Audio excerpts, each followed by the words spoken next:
بسم اللہ الرحمن الرحیم۔ Well done. مصنف مظہر کریم MA، عمران سیریز۔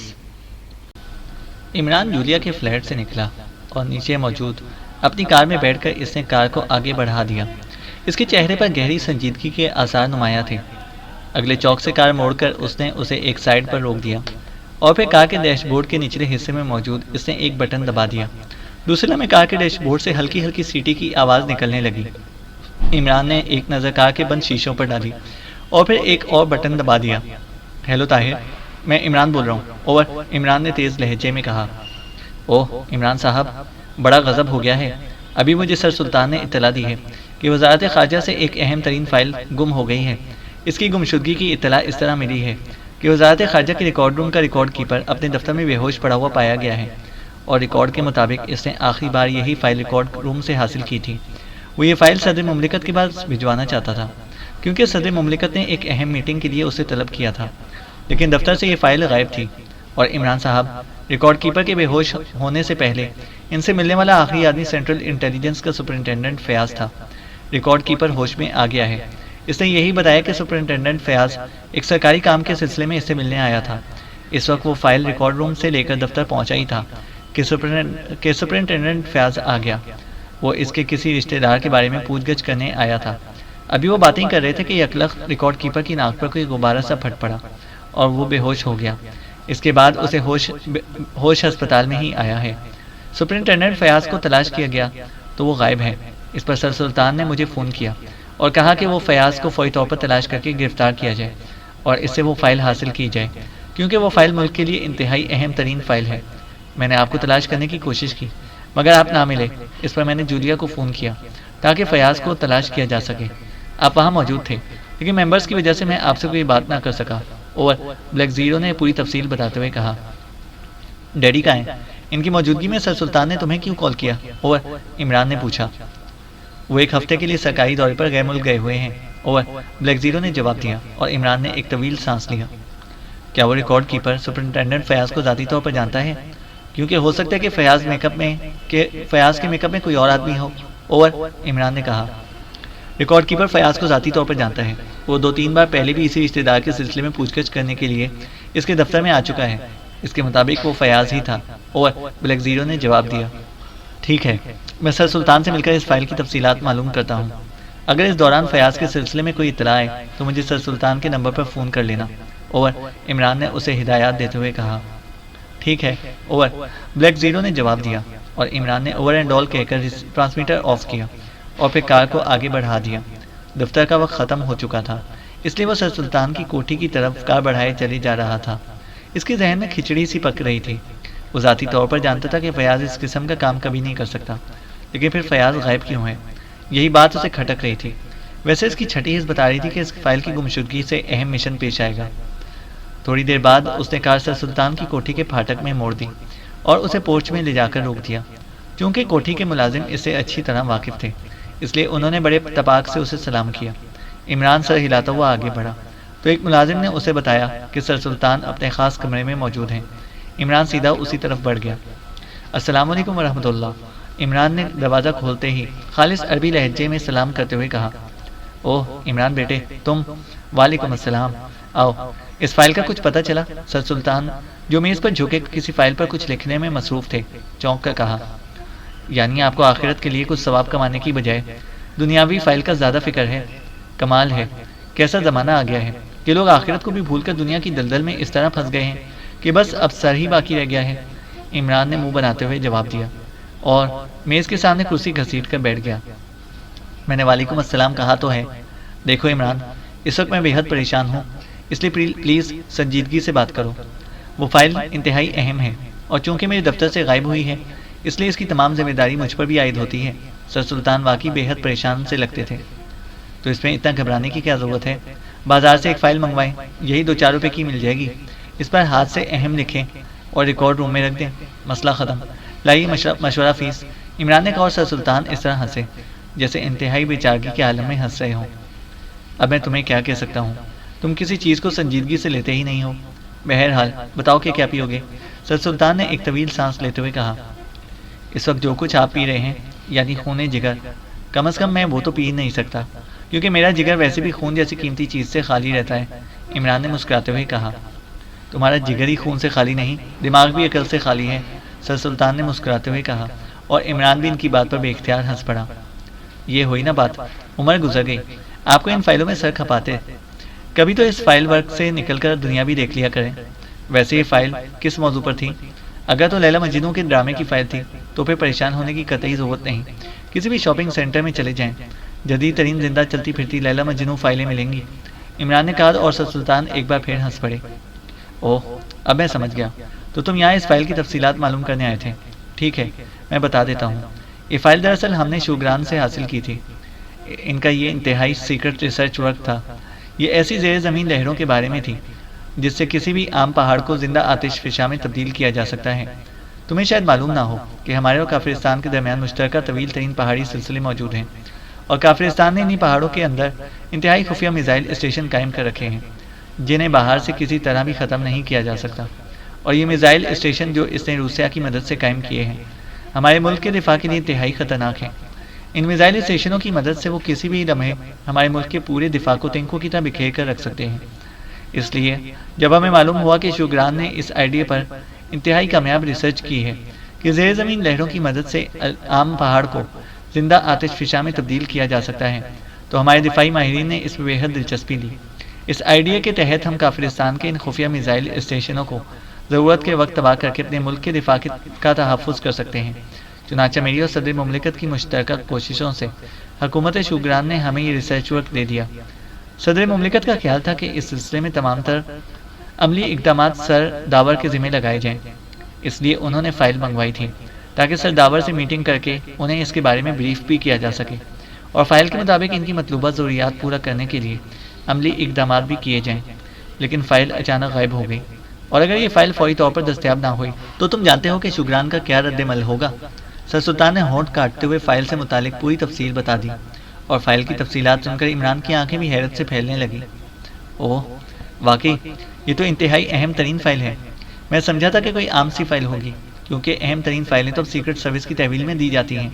عمران نے اس بار انتہائی سنجیدہ لہجے میں کہا، اس فائل پر کام ہونا تھا، اس لیے اسے روک لیا گیا تھا، سر سلطان نے جواب دیا۔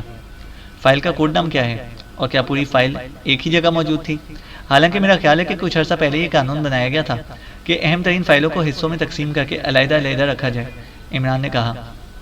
مکمل فائل تھی عمران، کیونکہ یہ سرداور کو دینی تھی۔ یہ اور بات ہے کہ اس کی کاپی محفوظ ہے، لیکن ظاہر ہے اصل فائل ہمیں ہر صورت میں چاہیے، سر سلطان نے کہا۔ اوکے، اب میں چلتا ہوں، سب سے پہلے تو سپر فیاض کو تلاش کرنا ہے، اس کے بعد ہی گاڑی آگے چل سکے گی، عمران نے کرسی سے اٹھتے ہوئے کہا۔ بیٹھو، تمہارے لیے کافی منگواتا ہوں، سر سلطان نے اس بار بڑے مطمئن لہجے میں کہا۔ ان کے چہرے پر پہلے جو پریشانی تھی وہ اب سکون میں بدل گئی تھی، کیونکہ عمران کے سنجیدہ ہو جانے پر ہی انہیں اطمینان ہو گیا تھا کہ اب عمران لازماً اس فائل کو واپس حاصل کر لے گا۔ انہیں عمران پر ایسا ہی اندھا اعتماد تھا، اور عمران بھی ہمیشہ اس اعتماد پر پورا اترا تھا۔ چلیے، آپ کافی منگوائیے، میں اس دوران سرکاری خرچے پر فون کر لوں، عمران نے مسکراتے ہوئے کہا، اور پھر میز پر پڑے ہوئے ٹیلی فون کا ریسیور اٹھا کر اسے تیزی سے نمبر ڈائل کرنے شروع کر دیا۔ بیگم فیاض بول رہی ہوں، رابطہ قائم ہوتے ہی دوسری طرف سے فیاض کی بیگم سلمہ کی آواز سنائی دی۔ لہجے سے شدید پریشانی پوری طرح نمایاں تھی۔ بھابھی، میں عمران بول رہا ہوں، وہ آپ کے پرنس چارمنگ کہاں ہیں؟ سنا ہے کہ بڑی ڈھنڈیاں پڑ رہی ہیں ان کی، عمران نے مسکراتے ہوئے کہا۔ اوہ عمران بھائی، آپ، میں تو آپ کے فلیٹ پر فون کر کر کے تھک گئی۔ فیاض نے کیا ہے؟ مجھے بتایا گیا ہے کہ فیاض نے کوئی اہم ترین فائل چوری کر لی ہے اور اب غائب ہیں، سلمہ نے انتہائی بے چین سے لہجے میں کہا۔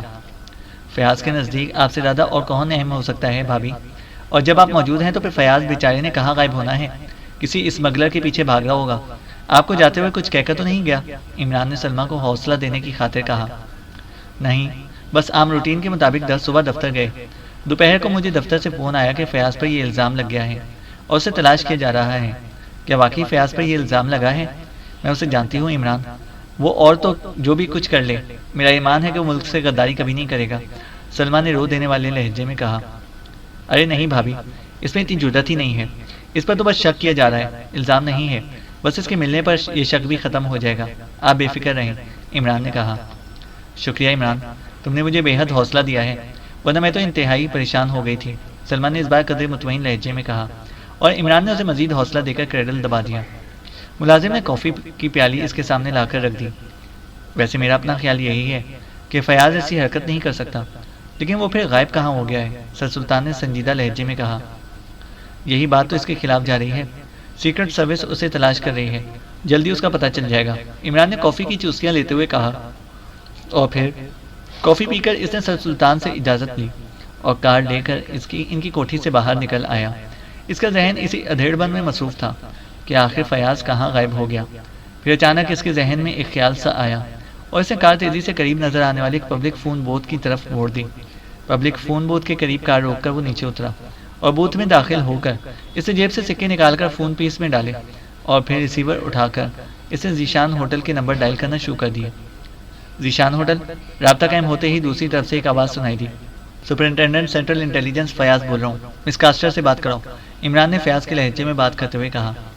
اوہ ٹھیک ہے سر، ہولڈ آن کریں، اسپیشل فون کو لائن اپ کرنا پڑے گا، آپ تو پہلے بھی بات کرتے رہے ہیں، دوسری طرف سے چونک کر کہا گیا، اور عمران نے اس طرح سر ہلایا جیسے اب بات اس کی سمجھ میں آ رہی ہو۔ ہیلو فیاض، کاسٹر بول رہی ہوں، چند لمحوں بعد مس کاسٹر کی آواز سنائی دی۔ مس، آپ سے ایک اہم ترین بات کرنی ہے، ہوٹل میں نہیں ہو سکتی، کہاں آ جاؤں؟ عمران نے لہجے کو انتہائی سنجیدہ بناتے ہوئے کہا۔ کیسی بات، کچھ تفصیل بتاؤ گے؟ مس کاسٹر کا لہجہ بھی بے حد سنجیدہ تھا۔ مس، فون پر کوئی تفصیل نہیں بتائی جا سکتی، بس اتنا اشارہ کر دیتا ہوں کہ فائل کا سلسلہ ہے، عمران نے اندھیرے میں تیر چلاتے ہوئے کہا۔ اوہ اوہ اچھا، سنو، تم اکبی طرف سے اسپیشل روم کے کیبن نمبر 12 میں آ جاؤ، اور سنو، خیال رکھنا کہ کسی کو پتہ نہ چل سکے۔ مس کاسٹر کا لہجہ پرجوش تھا۔ ٹھیک ہے، میں آ رہا ہوں، عمران نے کہا اور ریسیور رکھ دیا۔ اب اس کی آنکھوں میں تیز چمک ابھر آئی تھی، اسے ویسے ہی خیال آ گیا تھا کہ مس کاسٹر خاصی خوبصورت عورت ہے، اور خوبصورت عورت ہی فیاض کی اصل کمزوری ہے، اس لیے اسے اندھیرے میں ایک تیر چلایا تھا، اور اب اسے احساس ہو رہا تھا کہ فیاض واقعی اس فائل کے چکر میں ملوث ہے۔ اگر تم واقعی ملوث ثابت ہوئے فیاض، تو پھر سلما کو بیوہ ہونا ہی پڑے گا، عمران نے بوتھ سے نکل کر کار میں بیٹھتے ہوئے بڑبڑا کر کہا۔ ساتھ ہی اس نے ڈیش بورڈ کا خانہ کھولا اور اس میں سے ریڈی میڈ میک اپ نکالا اور اپنے چہرے پر ایڈجسٹ کرنے لگا۔ کیونکہ فیاض اور اس کے جسم میں نمایاں فرق تھا، اس لیے وہ فیاض کا میک اپ تو نہ کر سکتا تھا، لیکن بہرحال وہ چہرے میں کوئی تبدیلی کر لینا چاہتا تھا۔ میک اپ سے فارغ ہوتے ہی اسے اپنے لباس کا خیال آیا اور وہ چونک پڑا۔ اس نے کار آگے بڑھائی اور پھر اسے ایک ایسی سڑک پر لے آیا جو بالکل ویران سی تھی۔ اس نے کار ایک سائڈ پر روکی اور پھر نیچے اتر کر اس نے ڈگی کھول کر اس میں سے ایک بریف کیس کھولا اور اس میں موجود 3 پیس سوٹ نکال کر کار میں آ کر اس نے لباس تبدیل کیا، اور پھر ٹیکنیکل لباس اس نے طے کر کے اسی بریف کیس میں رکھا اور ڈگی بند کر کے وہ اسٹیئرنگ پر آ گیا۔ اب اس کا لباس اور چہرہ بالکل بدل چکا تھا۔ ذیشان ہوٹل کے اوپی اسپیشل روم سے وہ اچھی طرح واقف تھا۔ ہر ہوٹل میں اس قسم کے اسپیشل روم بنائے جاتے تھے تاکہ ہوٹلوں میں رہائش پذیر افراد ایسے لوگوں سے خفیہ ملاقاتیں کر سکیں جنہیں وہ اپنے کمرے میں نہ لے جانا چاہتے ہوں۔ ذیشان ہوٹل کی اکبی طرف جا کر اس نے کار روکی اور پھر سیدھا اسپیشل روم کی طرف بڑھ گیا۔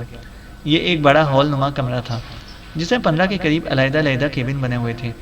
عمران اندر داخل ہو کر تیزی سے کیبن نمبر 12 کی طرف بڑھتا چلا گیا۔ اس نے کیبن کا دروازہ کھولا تو کیبن میں مس کاسٹر موجود تھی۔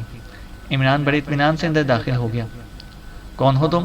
یہ کیبن ریزرو ہے، مس کاسٹر نے چونک کر قدرے سخت لہجے میں کہا۔ مجھے فیاض نے بھیجا ہے مس، عمران نے آواز بدل کر بڑے اطمینان بھرے لہجے میں کہا اور ایک کرسی گھسیٹ کر بیٹھ گیا۔ فیاض نے؟ کس فیاض نے؟ مس کاسٹر نے چونک کر کہا۔ اس کی تیز نظریں ابھی عمران پر جمی ہوئی تھیں، وہ اس کا بغور جائزہ لے رہی تھیں۔ سینٹرل انٹیلیجنس کا سپرنٹینڈنٹ فیاض، اس کی چونکہ تلاش ہو رہی ہے اس لیے وہ خود نہیں آ سکا، میں اس کا رائٹ ہینڈ ہوں، اس کے تمام معاملات کا رازدار، میرا نام شوکت ہے، عمران نے بڑے مطمئن لہجے میں کہا۔ اچھا بولو کیا بات ہے؟ مس کاسٹر نے ہونٹ چباتے ہوئے کہا۔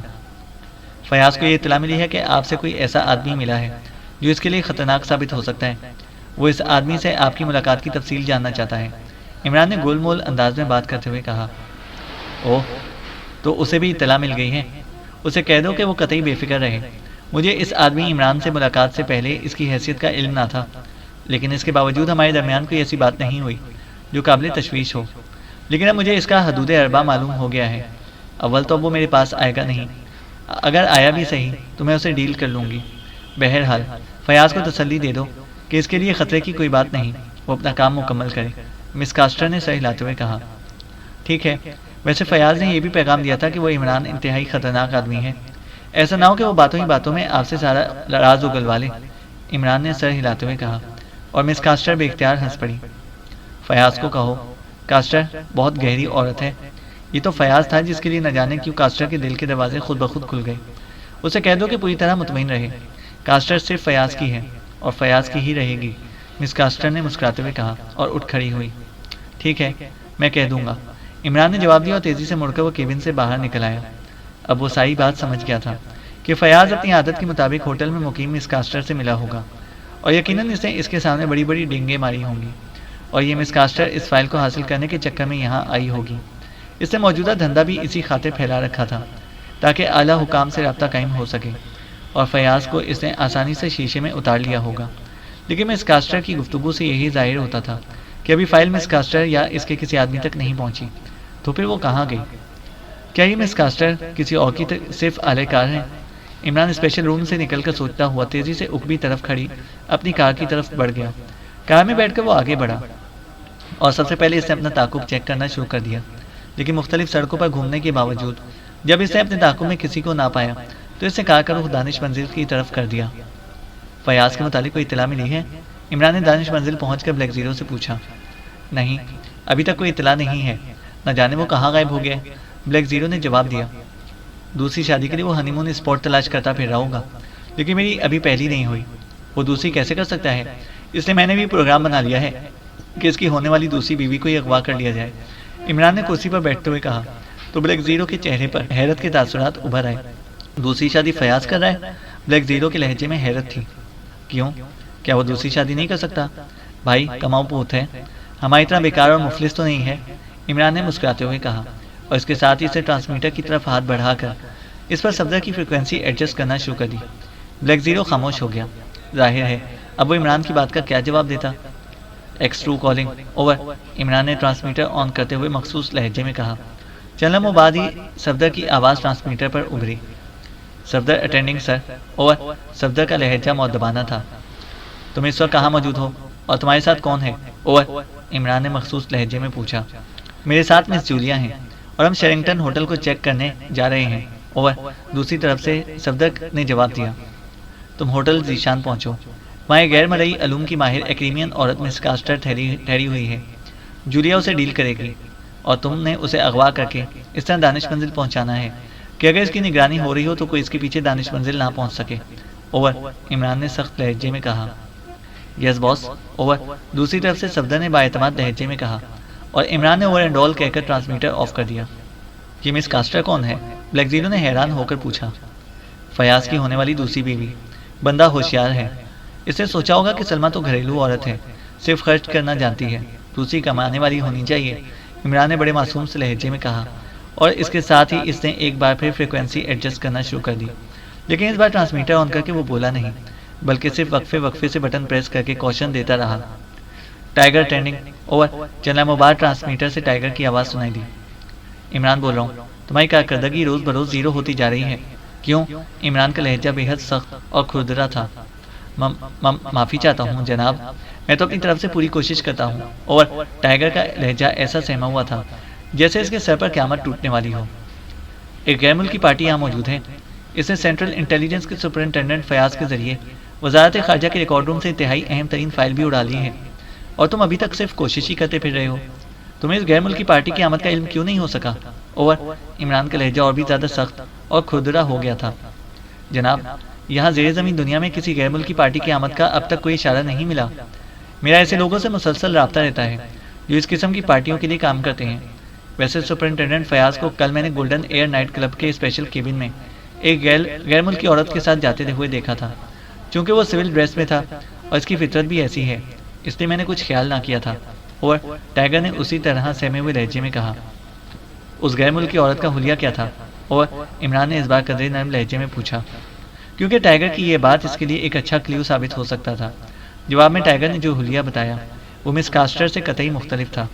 کیا اب تم سپرنٹینڈنٹ فیاض کا سراغ لگا سکتے ہو کہ وہ اس وقت کہاں ہے اور کس حال میں ہے؟ اوور، عمران نے پوچھا۔ یس سر، میں ابھی کام شروع کر دیتا ہوں، 1 گھنٹے کے اندر رپورٹ دوں گا، اوور، ٹائیگر نے کہا۔ ٹھیک ہے، اوور اینڈ آل، عمران نے کہا اور ٹرانسمیٹر آف کر دیا۔ کیا ٹائیگر 1 گھنٹے کے اندر سراغ لگا لے گا؟ بلیک زیرو نے حیرت بھرے لہجے میں پوچھا۔ ہاں، اس معاملے میں وہ بے حد ہوشیار ہے اور اس کے تعلقات زیر زمین دنیا میں اس قدر گہرے ہیں کہ وہ لازماً فیاض کو ڈھونڈ نکالے گا۔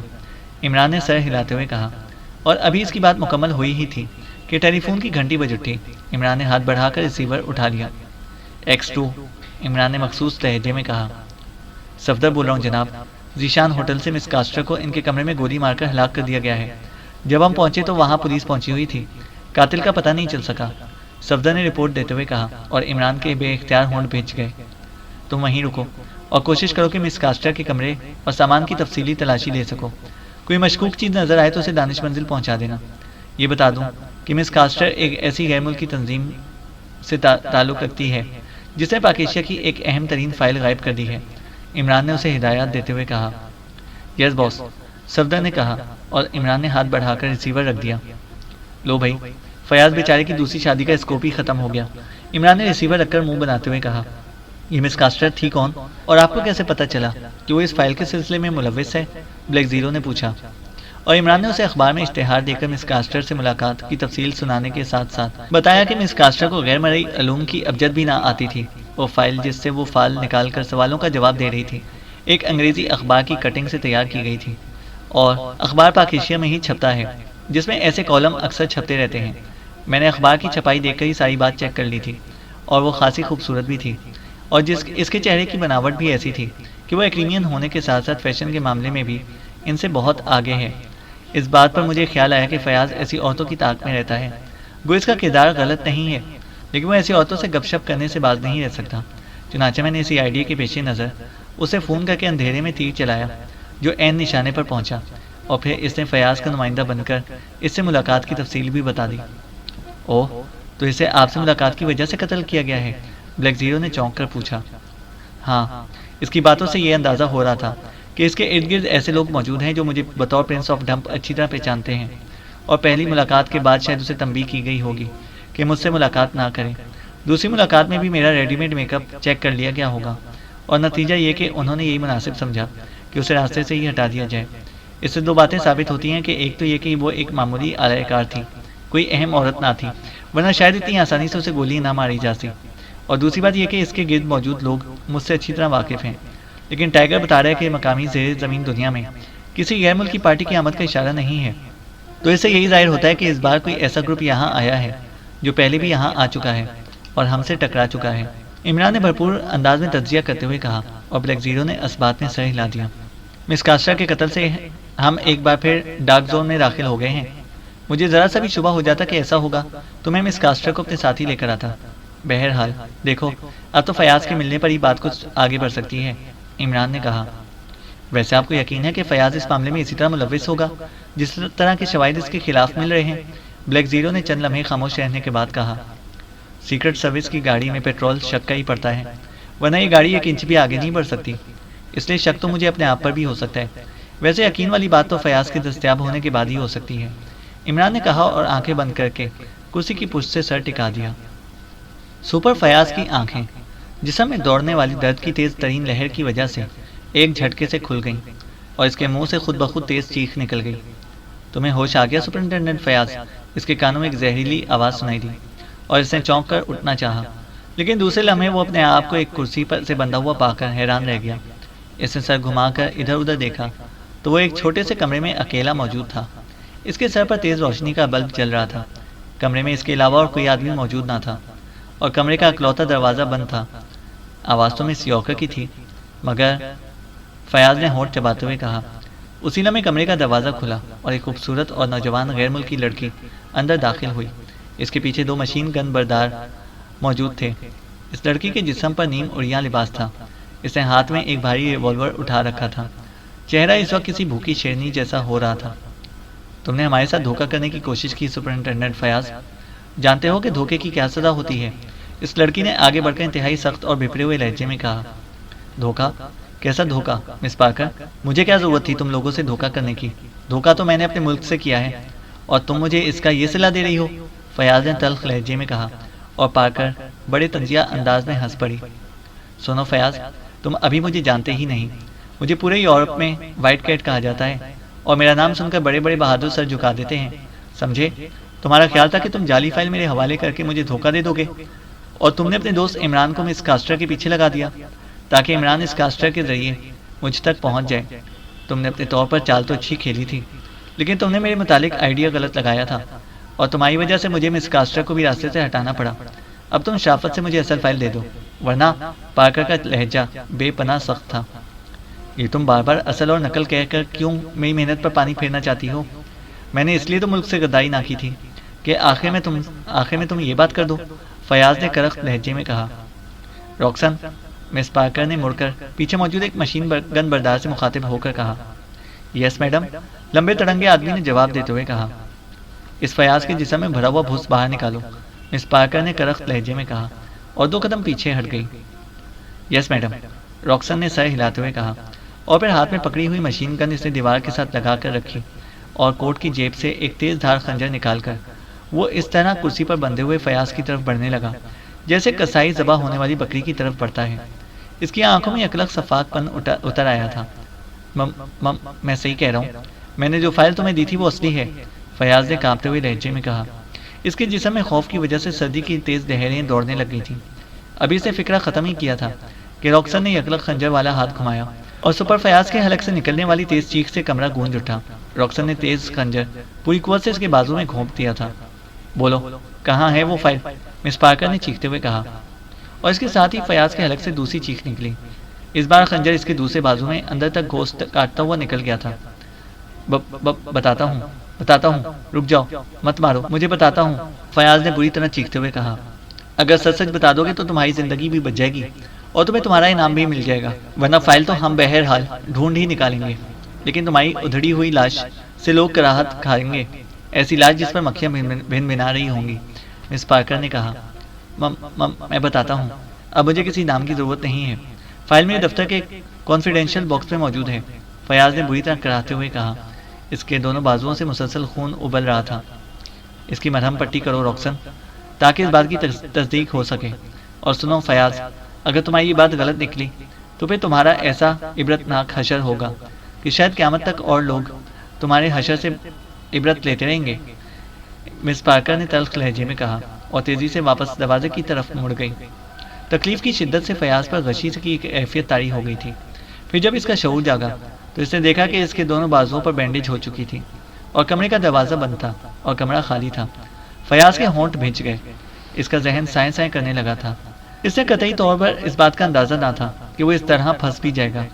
اس نے تو اپنے طور پر عمران کی پیروی کرتے ہوئے اس غیر ملکی مجرم تنظیم پر خود ہاتھ ڈالنے کی کوشش کی تھی۔ اسے جب معلوم ہوا کہ ہوٹل ذیشان میں کوئی غیر ملکی خوبصورت عورت مس کاسٹر ٹھہری ہوئی ہے اور وہ مستقبل کے حالات بھی بتاتی ہے، تو فیاض اس سے ملنے گیا۔ ہوٹل کے مینیجر نے اس کے عہدے کا ضرورت سے زیادہ روب بنا دیا، چنانچہ مس کاسٹر نے اسے خصوصی طور پر علیحدہ وقت دیا۔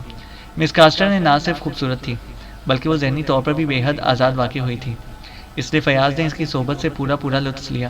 اس دوران باتوں میں مس کاسٹر کو اس نے بتایا کہ اسے وزارت خارجہ کے ریکارڈ کیپر سے ایک سرکاری پوچھ گچھ کے لیے جانا ہے، تو مس کاسٹر اس پر اور زیادہ بچ گئی، اور پھر اس نے اسے کہا کہ اگر وہ ریکارڈ روم سے ایک مخصوص فائل اسے لا دے تو وہ نہ صرف اس کی گہری دوست بن جائے گی بلکہ اسے اس قدر رقم بھی مل جائے گی کہ وہ چاہے تو شہزادوں کی طرح زندگی بسر کر سکتا ہے۔ فیاض نے حامی تو بھر لی، لیکن اسے معلوم تھا کہ ایسا ناممکن ہے۔ ویسے اس نے واقعی ریکارڈ کیپر کے پاس جانا ہی تھا۔ وہ جب وہاں گیا تو اسے اتفاق ہی کہا جا سکتا تھا کہ ریکارڈ کیپر اپنے سامنے وہی فائل رکھے بیٹھا تھا۔ فیاض کے ذہن میں فوراً ہی ایک پروگرام بن گیا۔ اسے سوچا کہ مس کاسٹر لازماً بین الاقوامی مجرم تنظیم کی رکن ہے، اور اس فائل کے ذریعے اس تنظیم پر ہاتھ ڈالا جا سکتا ہے، چونکہ سر رحمان سرکاری دورے پر ملک سے باہر گئے ہوئے ہیں اور وہ ہر لحاظ سے ان دنوں آزاد تھا۔ اگر وہ اس بین الاقوامی تنظیم کو پکڑ لینے میں کامیاب ہو گیا تو سر رحمان جو اسے ہمیشہ نکما کہتے رہتے تھے، اس پر اس کی صلاحیتوں کا روپ پڑ جائے گا، لیکن اس کے ساتھ ساتھ ظاہر ہے کہ وہ ملک سے غداری بھی نہ کر سکتا تھا۔ اس لیے اسے فوری طور پر ایک پلاننگ بنائی۔ اس نے اس ریکارڈ کیپر کو بے ہوش کیا اور فائل اٹھا کر اپنی جیب میں ڈالی، اور پھر وزارت خارجہ کے سیکریٹریٹ سے نکل کر وہ سیدھا اپنے دفتر پہنچا۔ یہاں آ کر اس نے اصل فائل تو اپنے کانفیڈینشیل باکس میں محفوظ کی، اور پھر اپنے ریکارڈ روم سے اس نے ایک ایسی فائل منگوائی جو عام سے کوڈ میں تھی۔ اس نے صرف کور اصل فائل کا استعمال کیا، اور کوڈ فائل کے کاغذات کو اس کور میں رکھ کر اس نے مس کاسٹر کو فون کیا اور اسے بتایا کہ وہ فائل حاصل کر چکا ہے، جس پر مس کاسٹر نے اسے گولڈن ایئر نائٹ کلب کا ایک فون نمبر دیا کہ وہاں اس کی باس میڈم پارکر موجود ہے۔ فیاض فوراً اس سے ملے۔ سرگنا کا پتہ چلا کر فیاض اور زیادہ خوش ہو گیا۔ اس نے وہاں فون کیا تو میڈم پارکر نے اسے ایک اسپیشل کیبن کا پتہ دیا۔ فیاض نہ چاہتا تھا کہ کوئی غیر متعلق آدمی اسے میڈم پارکر سے ملتے دیکھے، چنانچہ اس نے ریٹائرنگ روم میں جا کر اپنی یونیفارم اتاری اور عام سوٹ پہن کر وہ سرکاری جیپ میں جانے کی بجائے ٹیکسی کے ذریعے گولڈن کلب پہنچا، جہاں مس کاسٹر سے بھی زیادہ خوبصورت اور نوجوان مس پارکر سے اس کی ملاقات ہوئی۔ فیاض نے اپنے طور پر اس سے لمبا چوڑا سودا کیا اور پھر فائل اس کے حوالے کرتے ہوئے اس سے اجازت مانگی۔ اس کا مقصد تھا کہ باہر جاتے ہی وہ فورس کو کال کر کے مس پارکر اور اس مس کاسٹر دونوں کو گرفتار کر کے ہیڈ کوارٹر لے جائے گا اور پھر ان سے پوچھ گچھ کر کے وہ ان کی پوری تنظیم کو گرفتار کر لے گا۔ اس طرح وہ اس قدر بڑا کارنامہ سر انجام دے لے گا کہ سر رحمان اور عمران دونوں اس کی صلاحیتوں پر حیران رہ جائیں گے۔ لیکن جیسے ہی وہ مس پارکر سے اجازت لے کر اٹھا، اچانک اس کے سر پر قیامت سی ٹوٹ پڑی اور اس کے ساتھ ہی اس کے ذہن پر تاریکی نے قبضہ کر لیا، اور اب اس کی آنکھیں کھلی تو یہ لوگ اس کو جان سے مار دینے کے ڈر پہ تھے۔ اس نے اپنے طور پر جو شاندار اسکیم بنائی تھی وہ ساری ختم ہو گئی۔ اب وہ ملک سے غداری کا مجرم بھی بن گیا تھا اور ملک کی اہم ترین فائل بھی ہاتھ سے چلی گئی تھی۔ اسے اپنی کم عقلی پر بے اختیار رونا سا آ گیا تھا۔ اس نے اپنے طور پر تو انتہائی شاندار اسکیم بنائی تھی، لیکن اب اسے رسوائی اور موت دونوں آنکھوں کے سامنے نظر آ رہی تھی۔ مجھے ہر صورت میں یہاں سے رہا ہونا چاہیے، فیاض نے یکلق ہونٹ بھیجتے ہوئے کہا، اور اس کے ساتھ ہی اس نے اپنے جسم کو ایک زوردار جھٹکا دے کر اٹھنے کی کوشش کی، لیکن رسیاں اس قدر مضبوطی سے بندھی ہوئی تھیں کہ وہ ذرا بھی حرکت نہ کر سکا۔ مجھے لازماً کچھ کرنا چاہیے، فیاض نے کہا اور جھک کر اپنی ٹانگوں کو دیکھنے لگا۔ دوسرے لمحے اس کے ذہن میں ایک خیال بجلی کے کوندے کی طرح لپکا۔ اس کی ٹانگیں آزاد تھیں، صرف بازو اور اوپر والا جسم کرسی کے ساتھ بندھا ہوا تھا، لیکن اس کی پوزیشن ایسی تھی کہ وہ اٹھ کر کھڑا بھی نہ ہو سکتا تھا۔ لیکن اس کے باوجود اس نے اٹھ کر کھڑے ہونے کی کوشش کی اور وہ کرسی سمیت ایک لمحے کے لیے کھڑا ہونے میں کامیاب بھی ہو گیا، مگر دوسرے لمحے اس کے جسم کا توازن بگڑ گیا اور وہ دوبارہ کرسی سمیت واپس اسی طرح بیٹھ گیا۔ لیکن دوسرے لمحے اسے ایک اور خیال آیا اور اسے پیروں پر زور دے کر اپنے جسم کو پیچھے کی طرف جھکولا دیا اور پھر کرسی سمیت وہ ایک دھماکے سے فرش پر الٹ کر جا گرا اور اس کی دونوں ٹانگیں بے اختیار چھت کی طرف اڑ گئیں۔ تکلیف کی وجہ سے اس کے حلق سے بے اختیار چیخ سے نکل گئی، لیکن اس کے ساتھ ہی اس کے جسم سے بندھی ہوئی رسیاں بھی کافی ڈھیلی پڑ گئیں۔ کرسی کا ایک بازو اس لیے ٹوٹ گیا تھا کہ جھکولا دینے کے بعد وہ پہلو کے بل گھوم کر گرا تھا، شاید بے خیالی میں ایک پیر پر زیادہ دباؤ پڑ گیا تھا۔ اس طرح کرسی کا ایک بازو ٹوٹ گیا اور اس بازو کے ٹوٹ جانے کی وجہ سے کرسی خاصی ڈھیلی ہو گئی تھی۔ فیاض کو جیسے ہی رسیاں ڈھیلی ہونے کا احساس ہوا، اسے جلدی سے آگے کو جھکنا کھسکنا شروع کر دیا۔ اس کے زخمی بازوؤں میں شدید اینٹھن سی ہو رہی تھی اور درد کی تیز لہریں پورے بازوؤں میں دوڑنے لگی تھیں، لیکن رہائی کی خوشی میں اسے ساری تکلیف بھول گئی اور مسلسل آگے کی طرف کھسکنے اور زور لگانے کی وجہ سے اس کا جسم آخرکار ان ڈھیلی رسیوں سے باہر آ گیا۔ بازو البتہ ابھی تک پشت پر بندھے ہوئے تھے۔ دوسرے لمحے وہ ایک جھٹکے سے اٹھ کر کھڑا ہوا اور اس نے دونوں کلائیوں کو زگ زیگ کے انداز میں زور زور سے آگے پیچھے کرنا شروع کر دیا۔ پہلے تو کلائیوں پر بندھی ہوئی رسی نے زیادہ حرکت نہ کی، لیکن مسلسل کلائیاں زگ زیگ کے انداز میں حرکت دینے کی وجہ سے رسی ڈھیلی پڑنے لگ گئی تھی اور تقریباً 10 منٹوں کی مسلسل کوششوں کے بعد آخرکار اس کا ایک ہاتھ رسی کی گرفت سے باہر آ گیا۔ دوسرے لمحے اس نے دوسری کلائی پر موجود رسی کو کھولا اور بے اختیار اس کا دل چاہا کہ وہ ٹارزن کی طرح زور سے فاتحانہ انداز میں نعرہ مارے، لیکن اسی لمحے اسے دروازے کے باہر قدموں کی ہلکی سی آواز سنائی دی اور وہ تیزی سے پنجوں کے بل چلتا ہوا دروازے کے ساتھ دیوار سے چمٹ کر کھڑا ہو گیا۔ آنے والے دو تھے۔ دھماکہ کس چیز کا ہوگا روجر؟ دروازے کے قریب ایک سخت سی آواز سنائی دی اور فیاض سمجھ گیا کہ اس کے کرسی سمیت گرنے کا دھماکہ سن کر وہ لوگ آئے ہیں، لیکن یہ بات اس کی سمجھ میں نہ آئی تھی کہ اگر ان لوگوں نے دھماکہ سن ہی لیا تھا تو پھر وہ فوری طور پر چیکنگ کرنے کیوں نہ آئے۔ میں تو تمہیں ابھی یہی کہوں گا کہ دھماکے کی آواز صرف تمہارا وہم ہے، لیکن تم نہ جانے کیوں بضد ہو۔ دوسری طرف آواز سنائی دی اور فیاض کے حلق سے خود بخود ایک طویل سانس نکل گیا۔ اب بات اس کی سمجھ میں آ گئی تھی کہ ان دونوں نے اس دھماکے پر بحث کرتے ہوئے اتنا وقت گزار دیا تھا کہ فیاض کو اپنے آپ کو چھڑانے کا موقع مل گیا۔ دوسرے لمحے دروازہ ایک دھماکے سے کھلا اور پھر دو آدمی تیزی سے اندر داخل ہوئے۔ ارے یہ کیا؟ ان میں سے ایک نے چیختے ہوئے کہا۔ اب فیاض کے لیے جو لوہے کے اس دروازے کی آڑ میں چھپا کھڑا تھا اور کوئی صورت نہ رہی تھی کہ وہ ظاہر ہو جائے، لیکن ان دونوں کے ہاتھوں میں مشین گنیں تھیں اور وہ دونوں اپنی قد و قامت اور جسامت کے لحاظ سے خاصے جاندار بھی لگتے تھے۔ دونوں ہی غیر ملکی تھے، فیاض نے یکلخت اپنے آگے موجود دروازے کے پٹ کو زور سے دھکا دیا اور دروازے کا پٹ پوری قوت سے پچھلے آدمی سے ٹکرایا اور وہ چیخ مار کر سائیڈ کے بل گرا ہی تھا کہ فیاض بجلی کی سی تیزی سے پہلے آدمی کی طرف بڑھا جو پہلے حیرت اور پھر دوسرے لمحے اپنے ساتھی کی چیخ سن کر تیزی سے مڑا ہی تھا کہ فیاض نے پوری قوت سے اس کو سر کی ٹکر مارنی چاہی، لیکن وہ آدمی بجلی کی سی تیزی سے ایک طرف ہٹ گیا اور فیاض بالکل اس لڑاکے مینڈے کی طرح آگے کی طرف دوڑتا چلا گیا جو اپنے سے زیادہ زوردار مینڈے کو ٹکر مارنے کے لیے دور سے دوڑ پڑتا ہے۔ اس کے آگے بڑھتے ہی اس آدمی نے یکلخت گھما کر پوری قوت سے ایک لات بھی فیاض کی پشت پر رسید کر دی اور فیاض کے حلق سے چیخ نکلی اور وہ اچھل کر سینے کے بل سامنے فرش پر پڑی کرسی سے ٹکراتا ہوا کرسی سمیت گھسٹتا ہوا کچھ دور تک پھسلتا چلا گیا۔ اسے یوں محسوس ہوا تھا جیسے اس کے ذہن پر 2-3 ستارے نہیں بلکہ پوری کہکشاں چمک اٹھی ہو۔ خبردار ٹونی، گولی مت مارنا، میڈم نے منع کیا ہے۔ یکلخت ایک چیختی ہوئی آواز فیاض کے ڈوبتے ہوئے ذہن سے ٹکرائی اور گولی مار دینے کے الفاظ نے واقعی اس کے ذہن پر جادو کا سا اثر کیا۔ شاید موت کے خوف نے اس کے ذہن کو یکلخت جھنجھوڑ کر رکھ دیا تھا اور اسے کراتے ہوئے اٹھنے کی کوشش شروع کر دی۔ اٹھ کر کھڑے ہو جاؤ بزدل چوہے، پہلی کرخت آواز سنائی دی۔ یہ روجر تھا اور فیاض کراہتا ہوا پہلے اٹھ بیٹھا اور پھر مڑ کر اٹھنے لگا۔ اس کے اٹھنے کا انداز ایسا تھا جیسے اس کے مڑے ہوئے گھٹنوں نے سیدھا ہونے سے انکار کر دیا ہو۔ کھڑے ہو جاؤ ورنہ۔ روجر کا چہرہ اور زیادہ کرخت ہو گیا تھا۔ اس کا ساتھی ٹونی بھی اب اس کے ساتھ ہی کھڑا تھا اور فیاض کو انتہائی زہریلی نظروں سے دیکھ رہا تھا۔ بڑی تکلیف ہو رہی ہے، نہ جانے تم نے کیسی لات ماری ہے، فیاض نے کراہتے ہوئے لہجے میں کہا اور روجر کے حلق سے بے اختیار فاتحانہ کہکا سا نکل گیا۔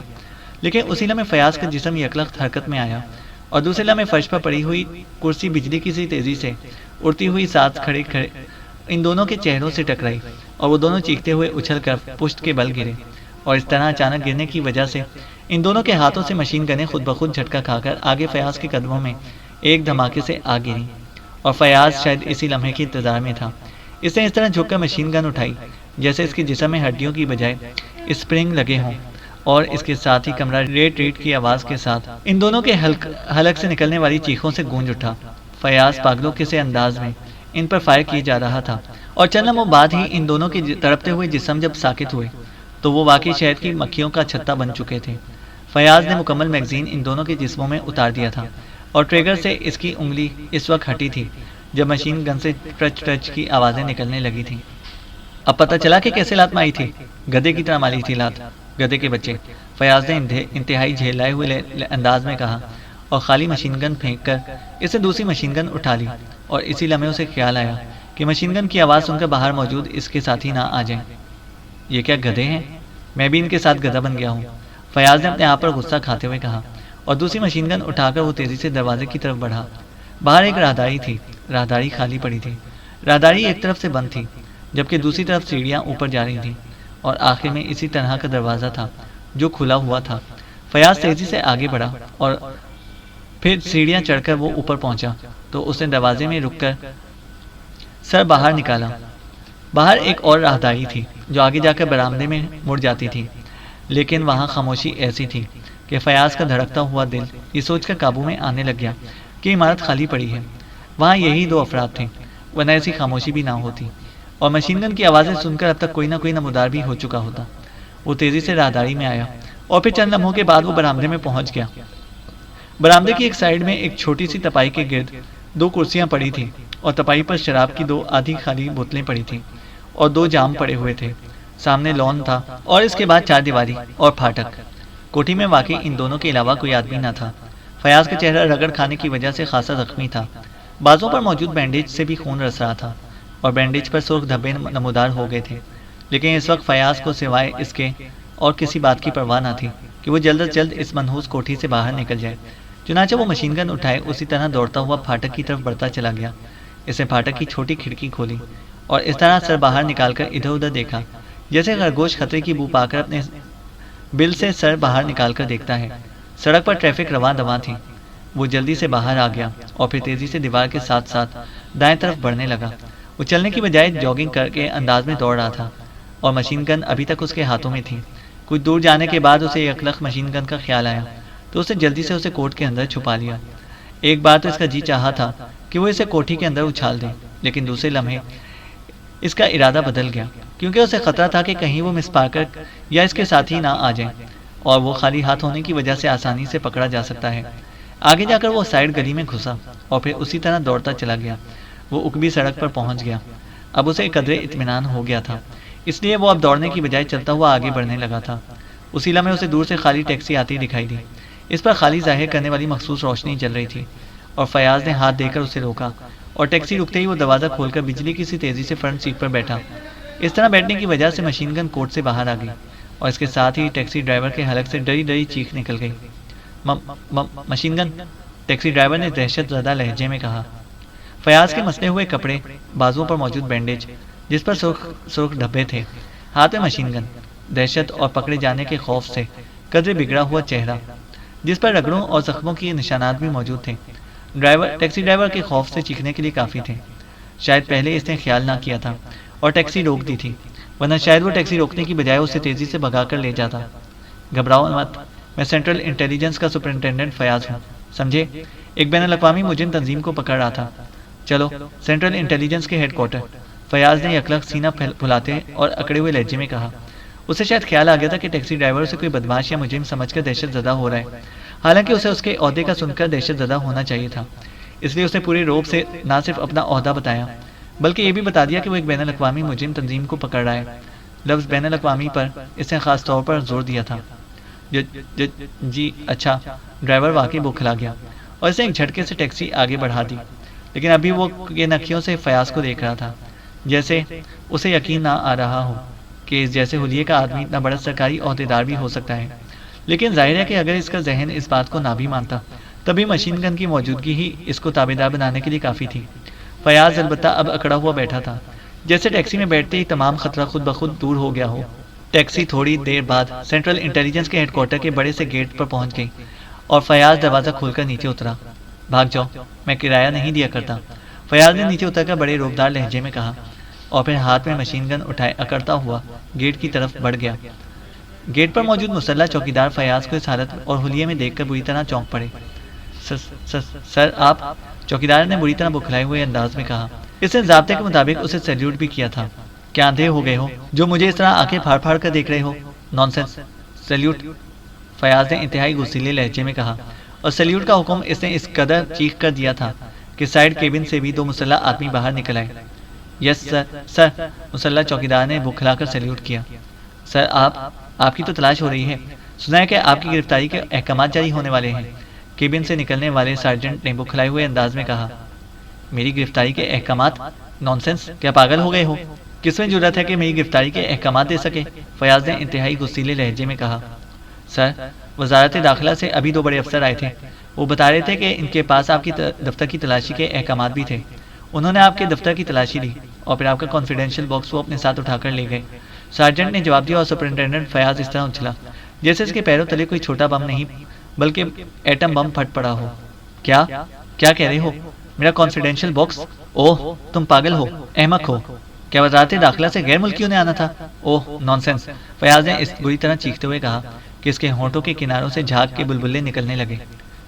سر، غیر ملکی نہیں، وہ تو مقامی تھے، ان کے پاس احکامات تھے باس۔ اور سر، پہلے وزارت داخلہ کے اسسٹنٹ سیکرٹری صاحب کا فون بھی آیا تھا کہ دو بڑے افسر آ رہے ہیں، وہ آپ کے دفتر کی تلاشی لیں گے اور جو کچھ وہ وہاں سے لے کر جانا چاہیں انہیں نہ روکا جائے۔ سر، سارجنٹ نے بری طرح گھبرائے ہوئے لہجے میں کہا۔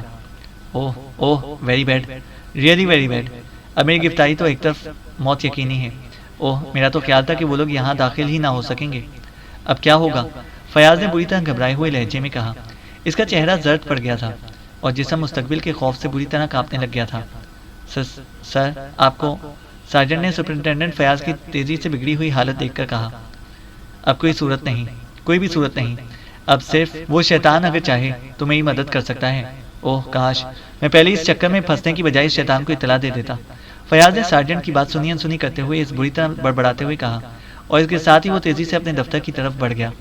ہاں بالکل، وہ مس کاسٹر تو ہوگی، اسے پکڑ کر اس کے ساتھیوں سے فائل اگلوائی جا سکتی ہے۔ ہاں، ابھی ایک چانس ہے، میں اس کی بوٹیاں اڑا دوں گا۔ دفتر میں داخل ہوتے ہی فیاض کو اچانک خیال آیا تو بے اختیار اچھل پڑا اور تیزی سے واپس مڑا ہی تھا کہ اسے خیال آ گیا کہ ہوٹل ذیشان میں انٹیلیجنس کا ایک سب سے بڑا انسپیکٹر مستقل طور پر سپروائزر کے روپ میں تعینات ہے۔ اسے پہلے کہہ کر اس مس کاسٹر کو روک لیا جائے، کہیں وہ نکل نہ جائے۔ یہ خیال آتے ہی وہ بجلی کی سی تیزی سے میز پر موجود ٹیلی فون کی طرف جھپٹا۔ اس نے جلدی سے ریسیور اٹھایا اور پھر اس قدر پھرتی سے اس نے ہوٹل ذیشان کے نمبر ڈائل کیے کہ اگر تیز رفتاری سے نمبر ڈائل کرنے کا کوئی عالمی مقابلہ منعقد ہوتا تو فیاض کے اول آنے کا یقینی چانس بن جاتا۔ ہوٹل ذیشان، رابطہ قائم ہوتے ہی دوسری طرف سے ایک آواز سنائی دی، سپروائزر احسان سے بات کراؤ۔ فیاض نے چیخنے کے سے انداز میں کہا، آپ کون صاحب بول رہے ہیں؟ سپروائزر احسان تو 2 روز سے چھٹی پر ہیں، دوسری طرف سے حیرت بھرے لہجے میں کہا گیا، اور دوسری طرف سے بولنے والے کا فکرہ سن کر فیاض کا ذہن بھگ سے اڑ گیا، کیونکہ احسان کو تو اسے خود حکم دے کر چھٹی پر بھیجا تھا تاکہ مس کاسٹر سے اس کی ملاقاتوں کی تفصیل کہیں سر رحمان تک نہ پہنچ جائے، کیونکہ سر رحمان پہلے بھی اس قسم کی باتوں پر اسے انتہائی سختی سے جھاڑ پلا چکے تھے۔ مس کاسٹر سے بات کراؤ، میں سینٹرل انٹیلیجنس کا سپرنٹینڈنٹ فیاض بول رہا ہوں، فیاض نے تیز لہجے میں کہا۔ اوہ سر، مس کاسٹر کو تو قتل کر دیا گیا ہے، ابھی 2 گھنٹے پہلے ان کے کمرے میں ہی انہیں گولی ماری گئی ہے، دوسری طرف سے کہا گیا، اور فیاض کو یوں محسوس ہوا جیسے اسے یکلخت نظر آنا بند ہو گیا ہو۔ وہ اس طرح ساکت ہو گیا تھا جیسے جادو کی چھڑی سے اسے انسان سے مجسمہ بنا دیا گیا ہو۔ فائل کی واپسی کا جو واحد ذریعہ اس کے ذہن میں آیا تھا وہ بھی ختم ہو گیا تھا۔ چند لمحوں بعد اس نے بے اختیار جھرجھری سی دی، اور دوسری طرف سے ہیلو ہیلو کی آوازیں سننے کے باوجود اس نے ڈھیلے ہاتھوں سے ریسیور واپس کریڈل پر رکھا، اور پھر اسی طرح چلتا ہوا وہ میز کے پیچھے موجود اپنی ریوالونگ کرسی پر جا بیٹھا، جیسے کوئی جواری اپنی زندگی کی آخری بازی بھی ہار چکا ہو۔ اس کا چہرہ سفید پڑا ہوا تھا۔ اب سوائے خودکشی کے اور کوئی چارہ نہیں ہے، ورنہ فائرنگ اسکواڈ، ذلت، رسوائی۔ اوہ کاش میں اس بین الاقوامی تنظیم کو پکڑنے کے چکر میں نہ پڑتا۔ آہ سلمہ، الوداع، مجھے معاف کر دینا سلمہ، عامر، نعیم، میرے بچوں، مجھے معاف کر دینا، فیاض نے خود کلامی کے سے انداز میں بڑبڑاتے ہوئے کہا، اور پھر جس طرح خود بخود اس کا ہاتھ حرکت میں آیا، اس نے میز کی نچلی دراز کھولی اور اس میں موجود ایک ریوالور نکال لیا۔ اس کی آنکھیں پھٹی ہوئی تھیں اور چہرہ دھلے ہوئے کپڑے کی طرح سفید پڑ چکا تھا۔ الوداع اے دنیا، الوداع، فیاض کے منہ سے نکلا، اور اس کے ساتھ ہی اس نے ریوالور والا ہاتھ اٹھایا اور اسے کن پٹی سے لگا کر ٹریگر پر اس کی انگلی تھر تھرا رہی تھی۔ اب کچھ نہیں ہو سکتا، اب سوائے خودکشی کے اور کوئی چارہ نہیں، فیاض کے منہ سے خود بخود نکلا، اور اس کے ساتھ ہی ٹریگر پر اس کی تھر تھراتی ہوئی انگلی مضبوطی سے جم گئی۔ دوسرے لمحے کمرہ ایک دھماکے سے گونج اٹھا۔ چینل کو سبسکرائب کریں اور بیل آئیکن کو پریس کریں تاکہ ہماری ہر اپڈیٹ آپ کو بر وقت مل سکے۔